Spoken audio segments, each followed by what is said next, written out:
السلام علیکم ورحمۃ اللہ وبرکاتہ۔ محترم سامعین کرام، آج میں آپ کے حضور میں تمام پریشانیوں کو دفع کرنے کے حوالے سے حضور صلی اللہ علیہ وسلم کا بتلایا ہوا وظیفہ پیش کرتا ہوں۔ حضرت ابو ہریرہ رضی اللہ تعالیٰ عنہ فرماتے ہیں کہ ایک روز میں رسول اللہ صلی اللہ علیہ وسلم کے ساتھ باہر نکلا، اس طرح کہ میرا ہاتھ آپ کے ہاتھ میں تھا۔ اللہ اکبر۔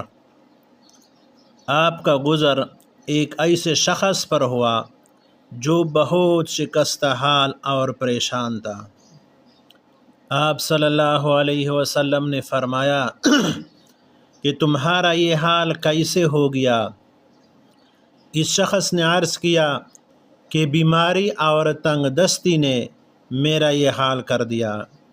آپ صلی اللہ علیہ وسلم نے فرمایا کہ تم ہی چند کلمات بتلاتا ہوں، وہ پڑھو گے تو تمہاری بیماری اور تنگ دستی جاتی رہے گی۔ وہ کلمات یہ ہے: توکلت علی الحی الذی لا يموت، الحمد للہ الذی لم يتخذ ولدا ولم یکن له شریک فی الملک ولم یکن له ولی من الذل وکبرہ تکبیرا۔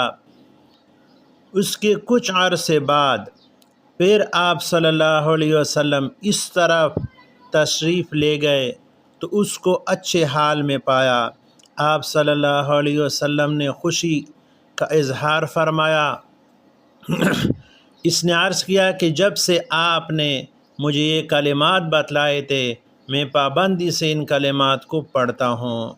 تو ناظرین کرام، چاہیے تو یہ ہے کہ 24 گھنٹے ہم اس کو پڑھتے رہے، اور اگر کوئی اس طرح نہ کر سکتا ہو تو کم از کم 313 مرتبہ روزانہ پڑھ لیا کرے، تو انشاءاللہ تعالی آپ کی تمام مشکلات، خصوصاً مالی پریشانی، اس سے آپ کو باری تعالیٰ نجات